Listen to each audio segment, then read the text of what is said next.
welcome back to the hardware review. This time we're looking at the nexMESH Sub-Ohm Tank. It's from OFRF. It's OFRF.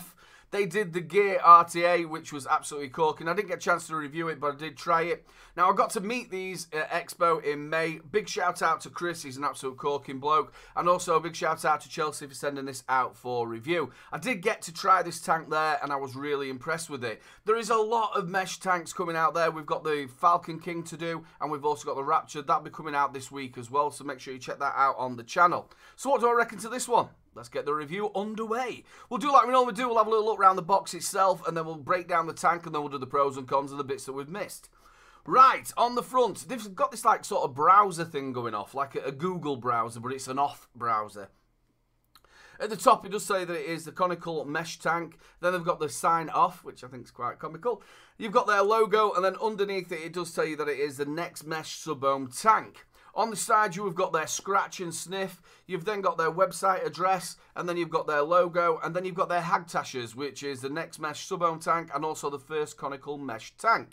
On the back, you have got the kit contents, everything you do get in there. You've got your attention to all, don't vape when you're pregnant and all that stuff.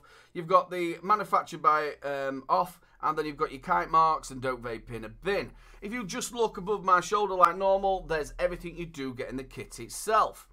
Right, let's have a little look at this tank. It does come with the straight glass, which is a 4mm, and it also comes with a 5.5mm bubble glass extender. I'm not quite sure what's going to happen with the TPD, but I would imagine it'll come with a 2mm glass.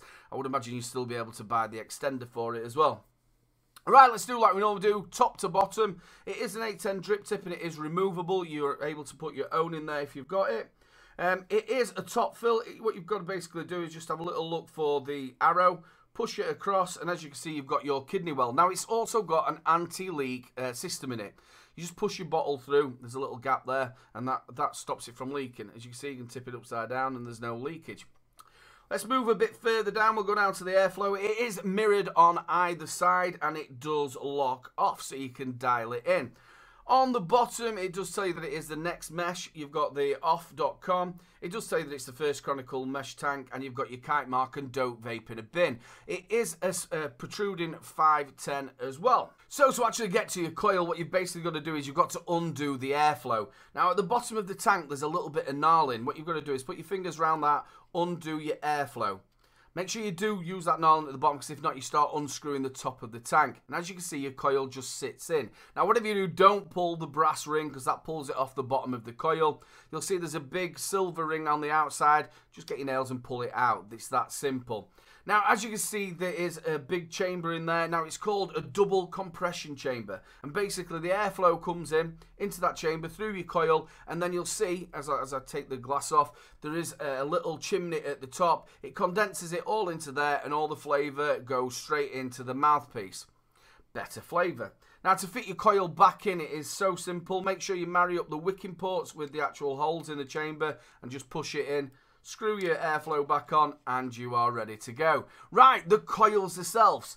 Now, they come with two different colours, actually. There's like the O-rings around the side. There's a black O-ring, and there's a blue O-ring. Now, the black O-ring is the A1 Canthal coil. That's a 0.2 ohm coil. That's not best between, it's 55 to 85 watts, but it's best between 75 and 85 watts. Then you've got the stainless steel, that's the actual blue O-rings. That's a 0.15 ohm. That is between 40 and 75 watts, and it's best between 55 and 75 watts. Now, it's got thicker mesh weave on it, and the way it works is it's thicker at the bottom and then goes into like a cone shape at the top. It's also got a double wick design as well. So you've got wick on the outside and wick on the inside as well, and that's for better flavour. So basically, that's the tank itself. I'll tell you what, let's do the pros and cons of the bits that we've missed. So, the pros and cons of the bits that we've missed. I always missed something out. The tank itself's actually got toughened glass. It's called PCTG tubing. So, I imagine it's a little bit like your phone, which I think is a corking idea. I don't think I've heard of any other tanks with that. If you have, stick it down in the comments and let me know. Right, the pros and cons. We'll go to the cons first, and we'll start off with the drip tip. it's actually got a little gap all the way around, and it's tapered, but it looks like it doesn't actually fit in properly. It feels like you should push it another mil down for it to actually fit in. And it's also very simple just to pop out. It doesn't fit in there really well. It doesn't fit in snugly. Also, because you've got that compression chamber, there's condensation coming up there, obviously from the vape, and it's all gathering in the top. So you've got to wipe that out. Also, at the bottom, when you're trying to get your coil out, or when you open it up to change your coil, if you don't actually get your fingers on that knurling properly at the bottom, and you undo the airflow to get to your coil, you start undoing the top of your tank as well. So make sure you do get your hands around that knurling at the bottom, and you're unscrewing the actual airflow. If not, you're opening the full tank up. But apart from that, I've not got any more cons for it. It's a really nice tank. What about the flavour? What about the clouds?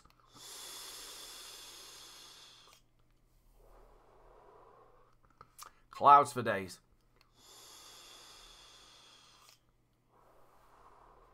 This place is getting so vapey. And the actual flavour's on point as well. These new mesh coils that are coming out in the tanks, they are absolutely corking. The flavour that you're getting off of them.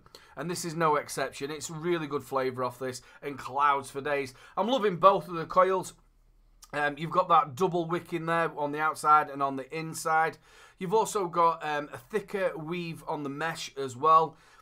Really good ideas. They've really worked it. And obviously you've got that double compression chamber where the airflow's coming in and then going up into the chimney, which is compressing it all and going straight to your mouthpiece. And that's for better flavour. So they've really took the time and worked at this. And you can tell it's a really, really good tank.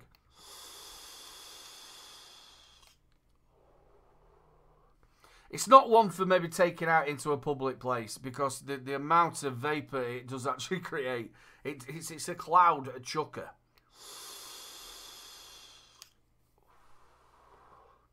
All in all, the flavour's on point. You've got decent clouds.